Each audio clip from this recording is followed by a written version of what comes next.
Ora, irmãos, que bênção poder estar aqui, em primeiro lugar. E, acima de tudo, quero agradecer o convite do Daniel, mas eu tenho de confessar, quando o Daniel me convidou e perguntou se eu podia partilhar, eu pensei que ele não estava bom da cabeça. Porque ninguém em condições normais convida uma pessoa como eu, gozão como eu sou, muito brincalhão, para partilhar a palavra de Deus. Mas o Daniel também é assim. O Daniel também é assim. Gostava de começar, primeiro, por dizer que eu nem sempre estive na igreja e eu também já estive morto. Portanto, eu já estive, durante 18 anos, eu estive morto. Alguém aqui já esteve morto? 4 ou 5 pessoas estiveram mortas. Como é que foi a experiência? Conseguem explicar-me? Como é que foi, irmã? Consegue dizer? Como é que foi a experiência? Foi de morte. Boa. Boa. Morte é tudo menos vida. E a verdade é que eu cresci numa família que não era cristã, embora os meus avós, que frequentavam a Igreja Batista, sim, eles também são crentes, a Igreja Batista ali em Queluz, e na mesma rua há uma Assembleia de Deus, também, na Rua 9 de Abril. Quem é que conhece? Quem é que disse? Já não há, pronto, sim, é o Encontro Vida, não é? E, e a minha avó frequentava essa igreja. Ela começou por ter apoio social lá, porque havia uma coisa chamada apoio cristão, não sei se recordam, tem que ser para as pessoas muito antigas. O apoio cristão era vindo dos Estados Unidos e traziam queijo, pão, essas coisas todas, e a minha avó, como não tinha muitas posses e precisava dessa ajuda, então ela ia lá receber esse apoio. E acabou por se converter e ficar lá com o meu avô, e a única coisa que eu fazia era gozar com eles quando eles chegavam a casa. Porque eles chegavam e diziam: houve um homem que morreu, mas esse homem também ressuscitou. E eu desatava-me a rir. Alguma vez houve alguém que pudesse ter morrido e voltasse a viver outra vez? Eu não conheço. Todas as pessoas que eu tinha conhecido até à data que tinham morrido tinham lá ficado. Eu não fui lá comprovar, é verdade. Eu não vou lá escavar e ver se está a pessoa viva a falar. Não, mas para mim a morte acabava quando as pessoas eram enterradas. E assim foi. A minha vida continuou, a minha avó também continuou com a sua vida, mas sempre tentando que eu me aproximasse da igreja. Eu aceitei, para aí quando tinha uns 9 anos, aceitei ir com a minha avó à escola dominical. E fui, estive lá 2 ou 3 semanas, mas para mim era muito mais importante ficar a ver os bonecos em casa. Porque assim, estarem a falar de uma pessoa que eu não conhecia, aquilo não tinha interesse nenhum para mim, era muito parado. Nós quase nem nos podíamos mexer ali sentadinhos, nem respondíamos às perguntas porque não nos eram feitas, era ouvir e calar, ponto final. E então eu não achei muita piada. Voltei para casa, continuei a fazer a minha vida. A verdade é que aos 14 anos eu comecei, e os meus pais deram-me liberdade para eu começar a sair à noite. Sabem o que é sair à noite? Não. Pois, no meu tempo havia umas coisas que se chamavam raves, eu não sei se ainda existem. Raves. Era onde as pessoas se juntavam com um DJ, aquilo normalmente só abria lá para as 11h30 da noite, e era aí que começava o meu dia. Era aí que começava o meu dia, porque era isso que eu queria fazer. Eu queria ir para lá, divertir-me, buscar adrenalina. E comecei a frequentar raves. Bebia, depois a seguir à bebida, para quem sabe, vem o tabaco, e depois do tabaco, bom, não interessa, vêm outras coisas. E eu comecei a, entre aspas, amar, a apaixonar-me por essa vida. Graças a Deus que havia alguém a orar por mim. Esse alguém era a minha avózinha. Mas por muito que ela me quisesse puxar, aquilo estava a ser muito mais divertido para mim. Estar a ir a essas raves e estar com esses amigos, supostos amigos, a curtir à noite e a chegar a casa já depois da manhã, porque aquilo a gente chegava às 8, 9, era como fosse. Irmãos, este tipo de vida é bom. Se não fosse bom, ninguém lá estava. Ele é bom, é muito porreiro, a gente diverte-se. Nós pensamos que temos amigos. Nós, sei lá, vamos buscar no álcool também aquela adrenalina. E noutras coisas. Mas também cansa. Cheguei a um ponto da minha vida, eu já estava quase a fazer 18 anos, em que estava farto também já daquela vida. Portanto, foram 4 anos, sempre nesta vida, e chegou àquele ponto em que eu me fartei. Eu próprio me fartei e perguntei-me, tem que haver mais qualquer coisa. Pô. Tem de haver mais qualquer coisa. Esta eu já descobri. Eu quero descobrir outra, tem que haver mais qualquer coisa. Os verdadeiros amigos, eu quero experimentar uma verdadeira amizade, sei lá. Poder conversar com alguém a não ser só sobre droga ou sobre o que é que vamos beber e como é que vamos apanhar uma grande bebedeira e sair à noite e estar sempre na noite a olhar nem que fosse para as estrelas ou em cima da coluna no Alcântara. Não sei se vocês conhecem o Alcântara, já está fechado. Mas tinha que haver mais qualquer coisa e eu não conseguia chegar a essa coisa. Mas felizmente houve alguém, que era a minha avó, que fez algo surpreendente. Não é? Ela continuava a orar. E eu, para mim, não fazia sentido. E eu discutia com ela. Porquê que continuas a orar se tu sabes que eu não vou lá parar? Tira o cavalinho da chuva. Eu não vou à igreja. Não quero, não me interessa. Não me apetece. Quando eu cheguei a essa fase, eu dei uma oportunidade a Deus. Parece uma piada, não é? Eu dar uma oportunidade a Deus. Mas, na verdade, foi assim que eu orei. Senhor, se tu existes mesmo, eu quero dar-te uma oportunidade. Quero dar-te a oportunidade de entrar no meu coração.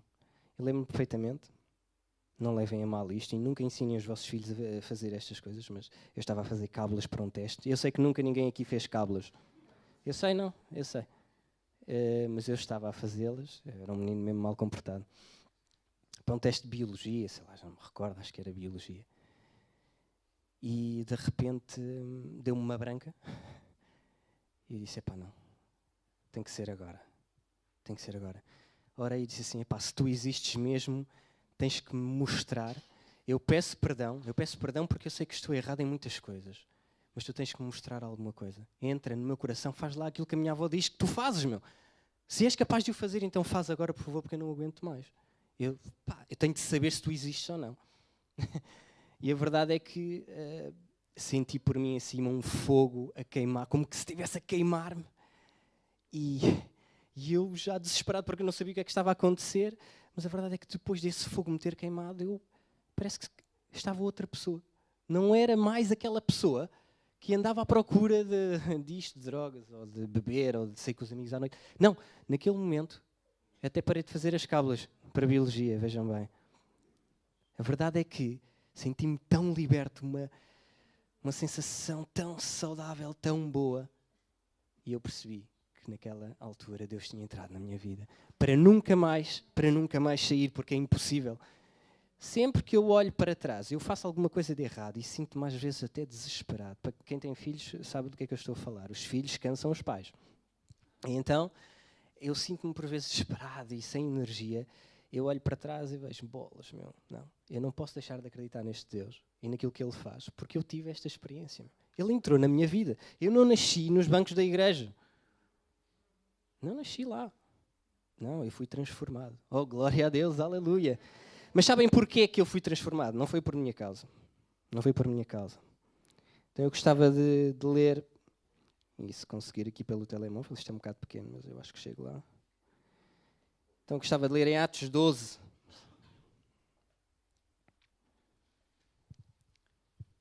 Esta passagem é espetacular.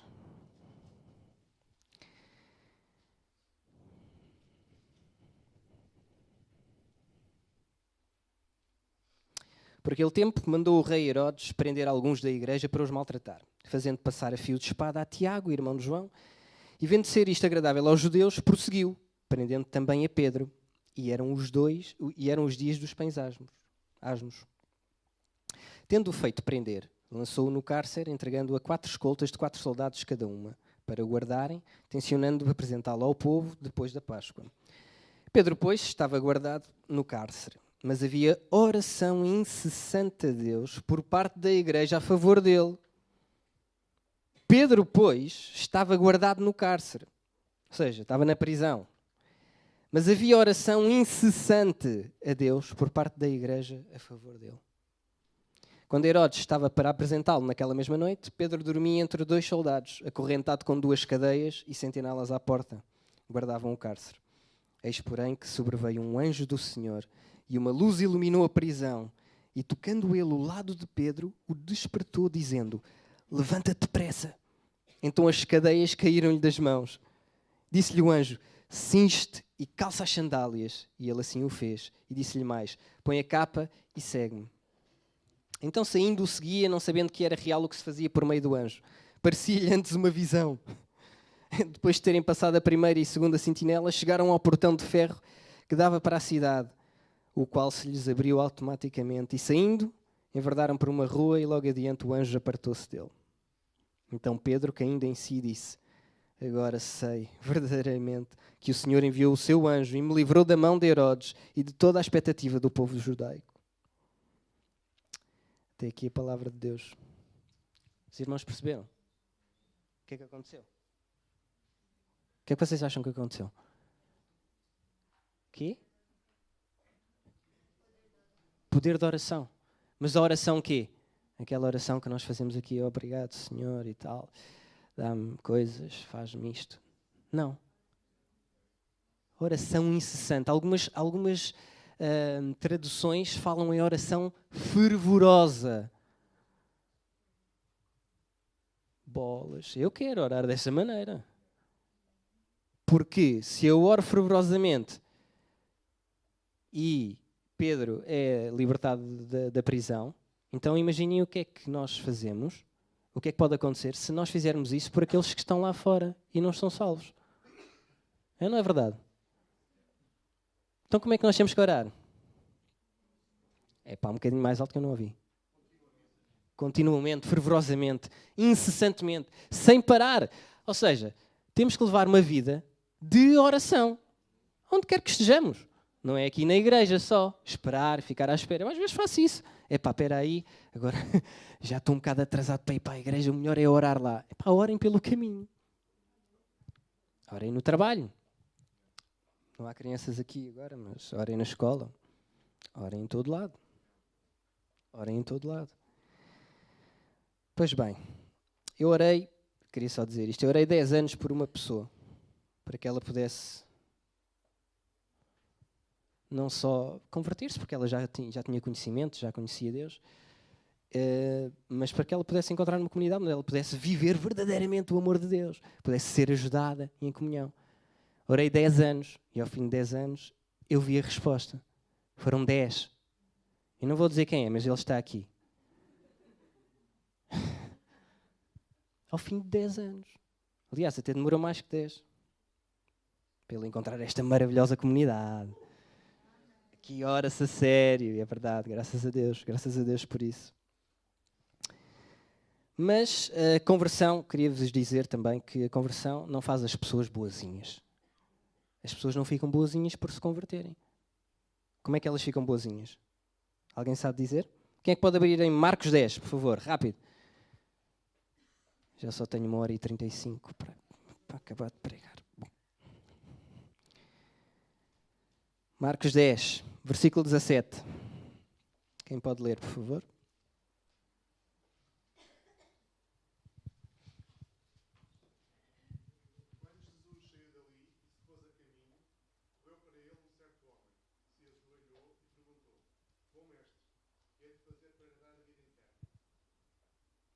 Amém.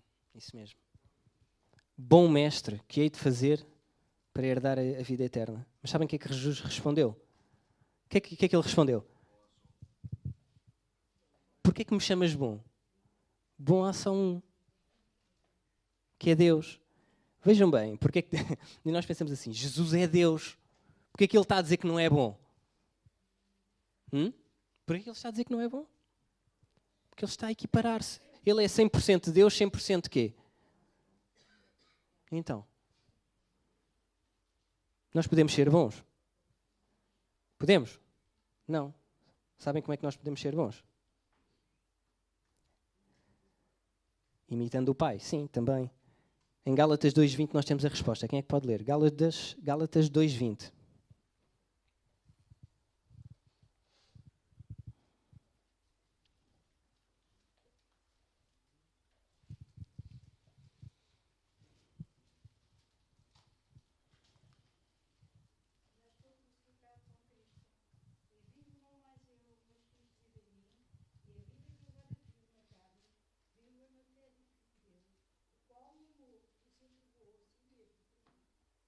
Amém.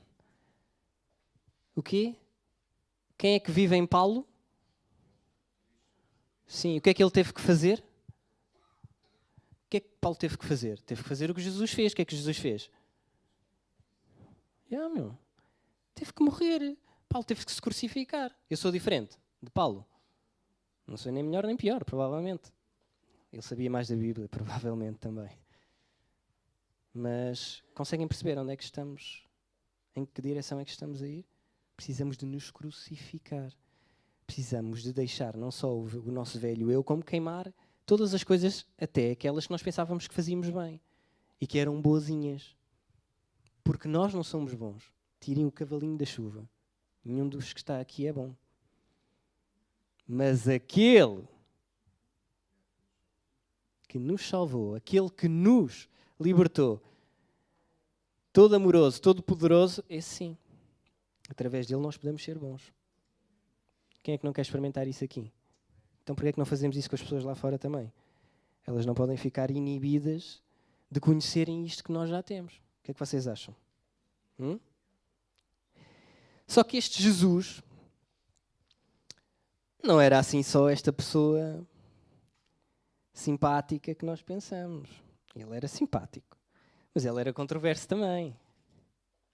Jesus era controverso, ele tinha algumas atitudes que não cabiam nas ideias da altura. Então eu vou ler aquele que em princípio terá sido o primeiro milagre de Jesus. E em João 2 nós lemos assim: 3 dias depois houve um casamento em Caná da Galileia, achando-se ali a mãe de Jesus. Ora bem, a mãe de Jesus era Maria. Maria era rica? Não.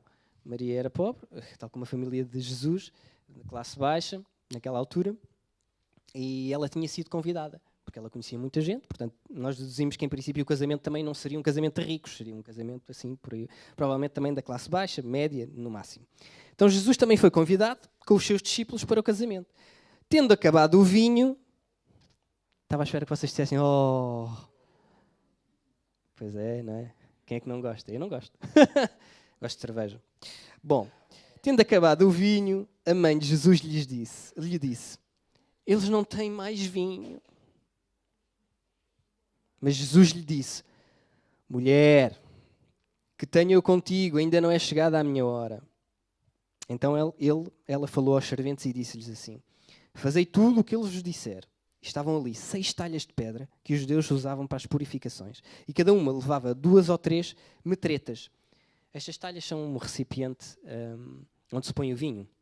Sabem, aqueles vasos muito grandes que havia antigamente e que hoje também provavelmente ainda haverá, mas o vinho já não é fabricado da mesma forma, mas havia uns vasos enormes que ultrapassavam a minha altura, sei lá, teriam à volta de 2 metros ou coisa assim parecida, e era ali que eles fabricavam o vinho. Então Jesus lhes disse, enchei de água as talhas. E eles as encheram totalmente. Então lhes determinou, tirai agora e levai ao mestre de sala. E eles o fizeram. Tendo o mestre de sala provado a água transformada em vinho, não sabendo de onde viera, se bem que o sabiam os serventes que haviam tirado a água, chamou o noivo e disse-lhe, todos costumam pôr primeiro o bom vinho, e quando já beberam fartamente, servem-lhe o inferior. Tu, porém, guardaste o bom vinho até agora.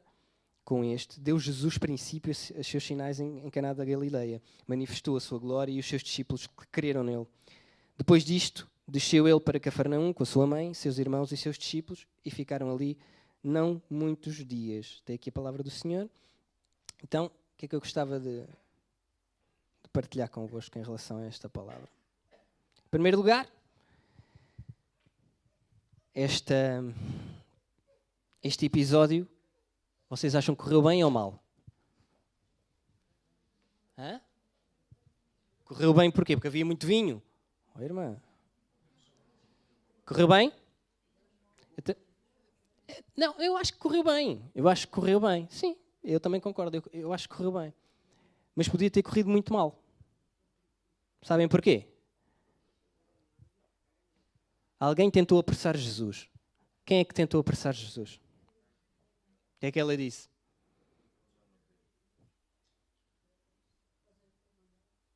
O que é que ela disse?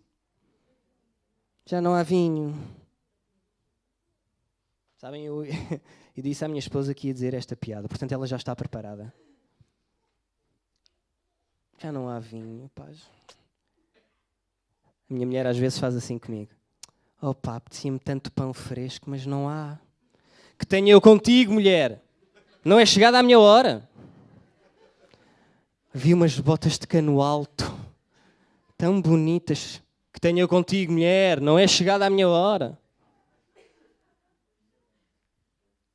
Jesus podia ou não ter reagido assim? Mas por compaixão, e também porque ele gostava de festas, Jesus cedeu. Jesus cedeu. Não é? Então,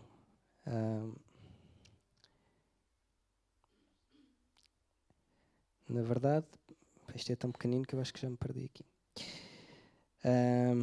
Este é o primeiro milagre que se relata e há outra coisa que eu gostava de vos dizer também.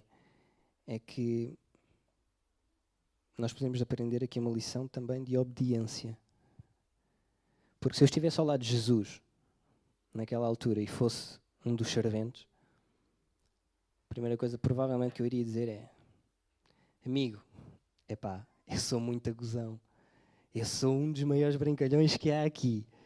Estes serventes, coitadinhos, pá, eles vão fazer o que tu mandares. Mas pá, os noivos não merecem isto. Então agora vamos servir isto cheio de água. Vamos pôr água, encher isto de água e vamos servir? Epá, não contes comigo. Esta seria a minha reação. Eu sabia lá o que é que Jesus ia fazer. Eu não sabia. Mas na verdade, ele provou ali, pela primeira vez, ser o Todo-Poderoso e aquele que é também lícito para fazer milagres, para operar milagres. Vamos lá. Mas os serventes foram quê? Obedientes, certo? E essa obediência refletiu-se em benefício para os noivos e para os seus convidados e também trouxe o quê? Glória a Deus. Ou não? Então Jesus opera um milagre e Deus não fica exaltado? Não é glorificado? Amém. Relativamente a esta passagem, eu acho que não tenho muito mais a dizer, a não ser que nós podemos aprender estas duas coisas. Mas queria também fazer um reparo para os irmãos. Se vierem a ouvir esta pregação, os irmãos adventistas, sempre que eu disse vinho, eu quero que vocês considerem sumo de uva, está bem? Não quero que fiquem aborrecidos comigo, porque não vamos entrar em discussões agora. Gostava que alguém pudesse abrir em Lucas 5, por favor.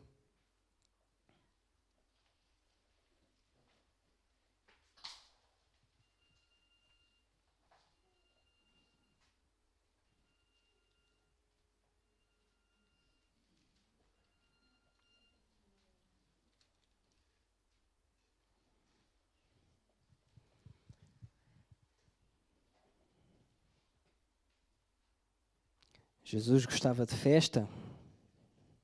Gostava não? Então ele foi acusado tantas vezes de andar a comer e beber com os beberrões. É ou não é? Foi acusado. Só que ele estava-se a marimbar para aquilo que os outros pensavam e o que era regra na altura. Ele veio com autoridade. Amém? Então vamos lá. Aconteceu, desde o versículo 1, que ao aportá-lo a multidão para ouvir a palavra de Deus, estava ele junto ao lago de Genezaré. E viu 2 barcos junto à praia do lago. Mas os pescadores, havendo desembarcado, lavavam as redes. Entretanto, em um dos barcos, que era o de Simão, pediu-lhe que o afastasse um pouco da praia e, assentando-se, ensinava-o do barco às multidões. Quando acabou de falar, disse a Simão: "Faste ao largo e lançai as vossas redes para pescar." E respondeu-lhe Simão: "Mestre, havendo trabalhado toda a noite, nada apanhamos, mas sob a tua palavra lançarei as redes." Isto fazendo, apanharam grande quantidade de peixe e rompiam-se-lhes as redes. Então fizeram sinais aos companheiros do outro barco para que fossem ajudá-los. E foram e encheram ambos os barcos, a ponto de quase irem a pique. Vendo isto, Simão Pedro prostrou-se aos pés de Jesus, dizendo: Senhor, retira-te de mim, porque sou pecador. Pois à vista da pesca que fizeram, a admiração se apoderou dele e de todos os seus companheiros. Mais uma. Não parece que Jesus está a gozar com eles? Jesus era o quê? Qual era a profissão dele? Carpinteiro. Mexe com o quê? Com peixe? Mexe com o quê? Exato. Mexe com madeira, não é? Para aí. E Simão, João e Tiago eram o quê? Eram de uma terra, vou já dizer, eram de uma terra lá perto de Cafarnaum, ok? Eu não sou muito bem nestas coisas, mas era lá de uma terra perto de Cafarnaum, uma aldeiazita, em que as pessoas eram para já limitadas, não tinham acesso nem à educação, nem nada, e o que elas sabiam fazer era... Vem o carpinteiro e diz assim ao pescador: mete lá as redes aí dentro do barco, pá, e vamos ali para o rio pescar. Epá, nós já viemos de lá, meu. Não, aliás, Simão teria respondido assim: ó Senhor, porque ele tinha um sotaque muito cerrado. Ó Senhor, não faças isso. Não, trabalhámos a noite toda. Estivemos lá a noite toda. Tanto que eles chegaram de manhã e estavam a tirar já as redes do barco e a lavar as redes. Eles tinham lá estado a noite toda e apanharam o quê? Bola. Zero. E Jesus vem lá das madeiras, vai pescar. Vai pescar. Eu não teria reagido também da melhor maneira. Eu tinha dito: epá, vai tu, meu. Já lá estive, agora vou dormir, estou cansado. Passei a noite em branco e não trouxe comida, não trouxe nada. Mas sabem de uma coisa? Esta passagem tem muito mais para além do gozo de Jesus. Ela mostra-nos também que o reino de Deus é parecido com esta pesca, através da rede. Sabem porquê? Porque quando nós pescamos com anzol, quantos peixes é que vêm? Bem, se forem assim um mestre como o meu cunhado André, que ele é o mestre da pesca, pá, possam conseguir 2 de uma vez, porque vão os 2 ao mesmo anzol, ao mesmo isco, e se calhar conseguem 2 peixes. Isto é o máximo. Mas o reino de Deus é parecido com o quê? Com uma rede de pesca. Porquê? Quem é que se lembra da passagem que fala nisso? Ninguém, claro, isso é difícil.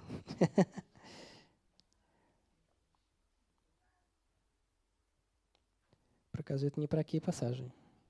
Sou capaz de a ter perdido.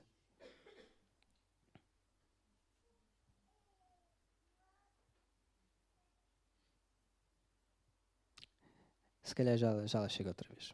Talvez lá chegue.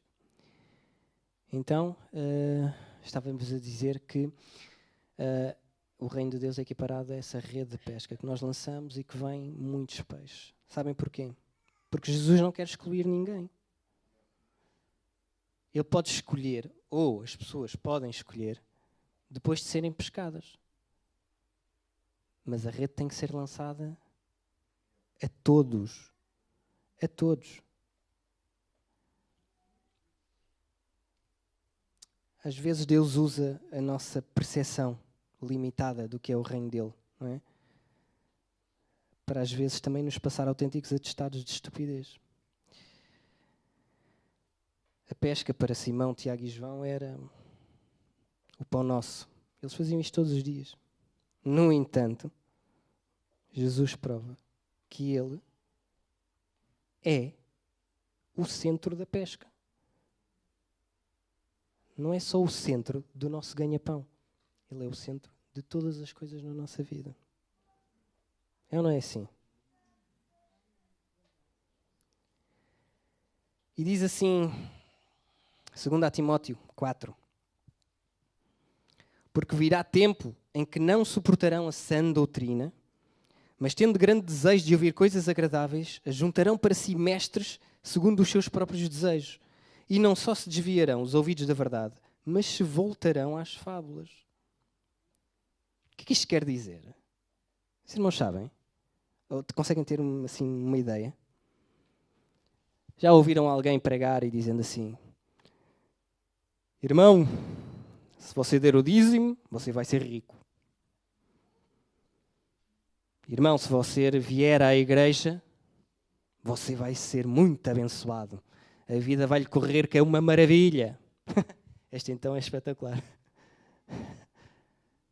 As pessoas que estão focadas em Deus, em Jesus, são as que mais dificuldades e mais lutas têm.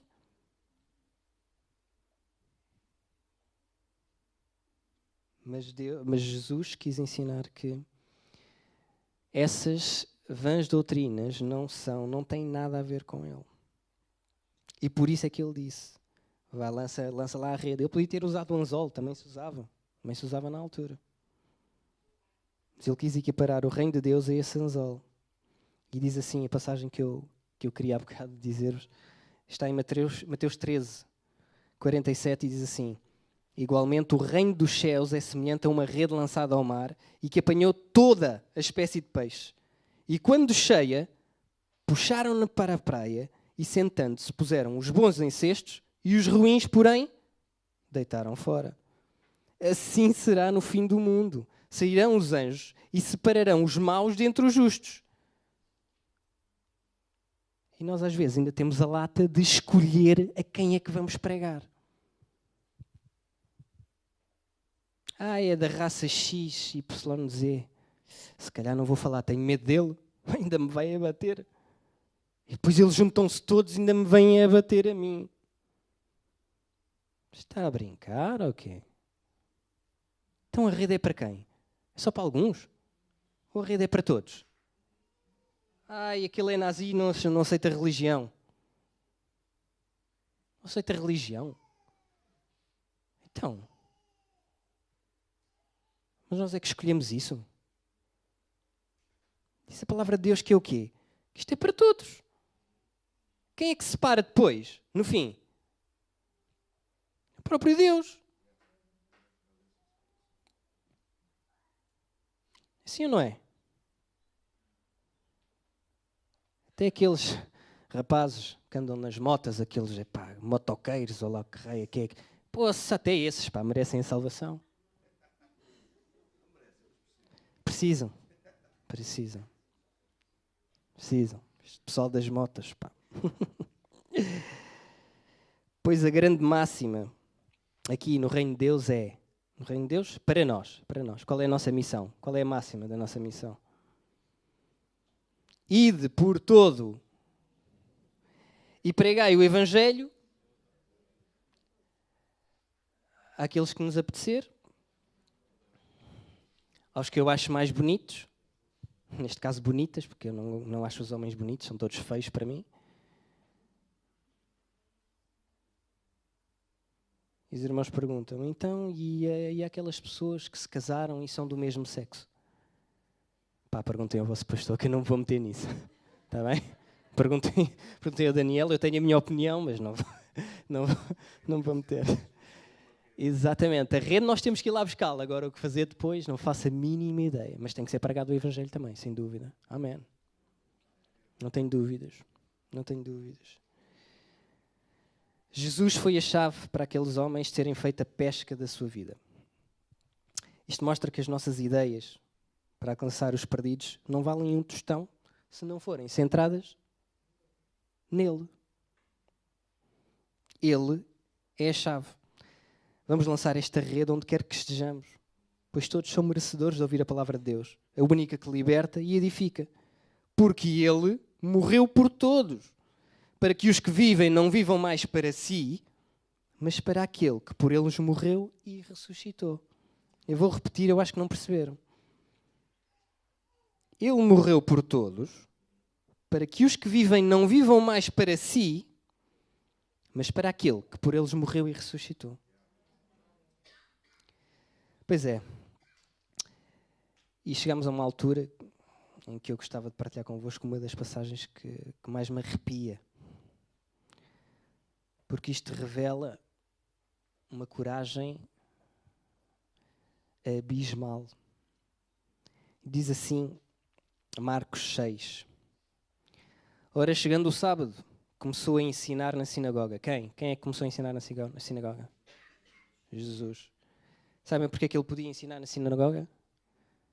Porque apesar de vir de uma família pobre, ele teve que se esforçar para ir o triplo ou o quádruplo dos outros para aprender a ler, para aprender as escrituras, e andava sempre atrás dos doutores da lei. Já ele tinha para aí uns 12 anos, uma coisa assim parecida. E ele gostava, adorava estar lá a fazer perguntas e até a questionar coisas que se calhar alguns deles nem tinham muitas vezes resposta. Pois bem. Diz assim então a palavra. Ora, chegando ao sábado, começou a ensinar na sinagoga. E muitos ao ouvi-lo se maravilhavam, dizendo: de onde lhe vêm estas coisas? E que sabedoria é esta que lhe é dada? E como é que se fazem tais milagres pelas suas mãos? Este Jesus era pobre. Ele vinha da classe baixa dos judeus. Como eu disse há pouco, teve que fazer um esforço enorme para chegar ao grau de mestre, rabi, porque ele era rabi. Os fariseus eram os mestres da lei. Da classe média, viviam ali do comércio, outros eram artesãos, faziam para aí uns cestos, coisas assim do género. E os escribas eram os doutores do ensino da lei, que se davam muito bem com a classe alta. A classe alta eram quem? Pois. E com os romanos, porque era uma posição política também.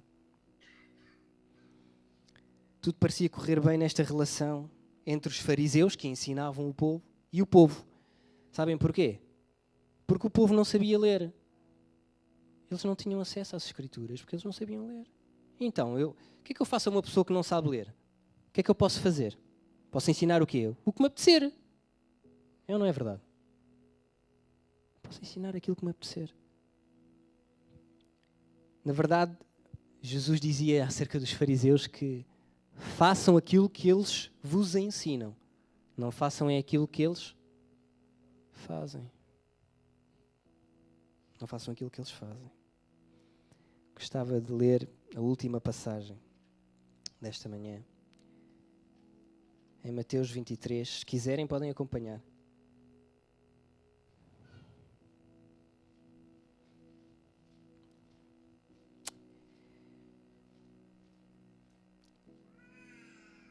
Então falou Jesus às multidões e aos seus discípulos.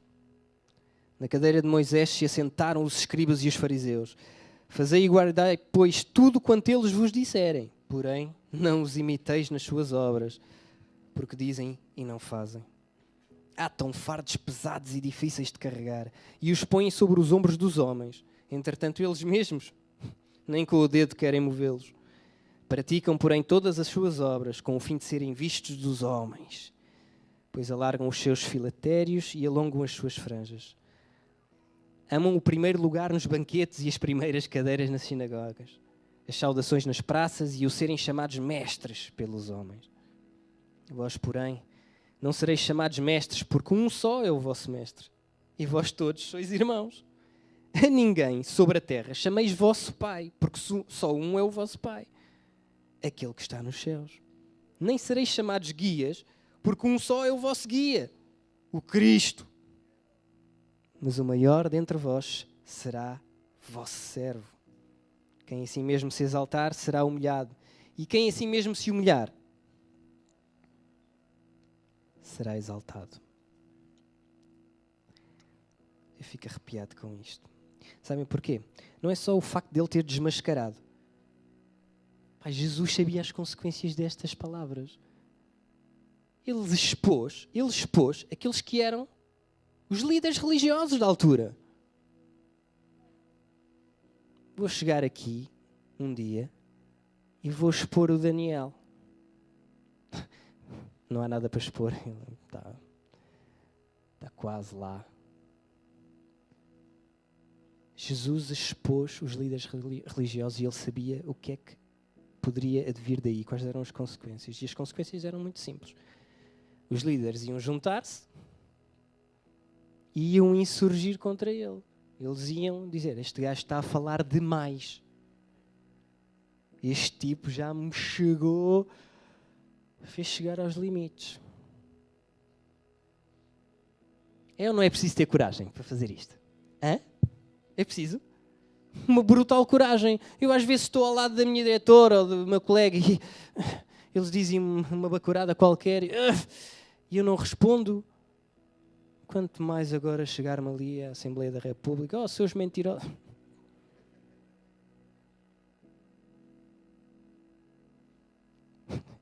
Eu ia fazer aqui uma piada, mas não vou. Jesus sabia que com isto ele tinha provocado a sua morte.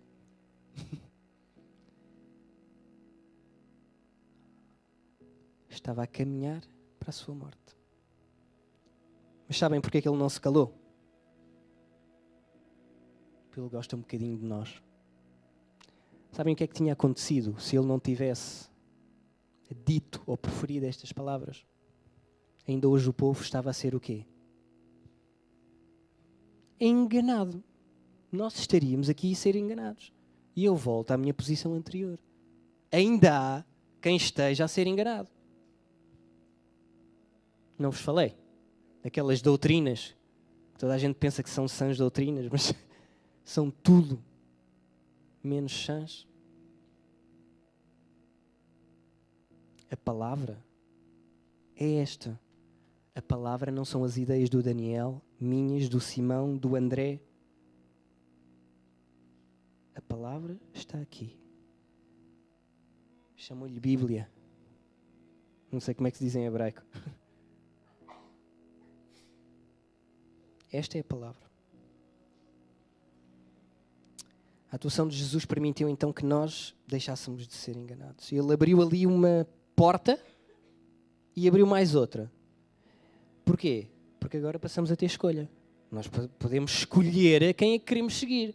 São as vãs doutrinas ou se é a doutrina da palavra de Jesus.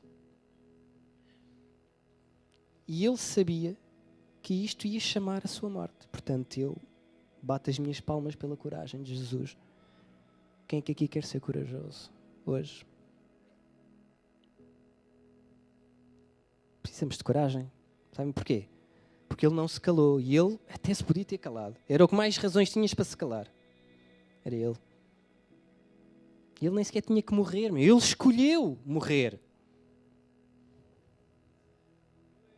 Foi uma escolha, meu. Irmãos, eu hoje gostava de orar convosco pedindo assim, que não nos deixássemos, ou não deixássemos de ser a voz que um dia Jesus deixou, ou nos deixou. A nossa voz é para falar, não é para ficarmos calados. Às vezes oramos em nossa casa e até aqui, pedindo a Deus que nos traga irmãos. Através da pregação da palavra é possível que irmãos entrem porta dentro. Mas como é que nós podemos lançar uma rede maior? Como é que podemos lançar uma rede maior? Alguém me consegue ajudar? Como é que podemos lançar uma rede maior? Quantos é que somos aqui hoje? 60, 70, 80? Querem maior rede que esta? Então e se estivermos unidos com um só propósito? Essa rede não fica mais forte? Então não nos podemos calar. Não nos podemos calar. Há uns que gostam mais de falar do que outros, é verdade.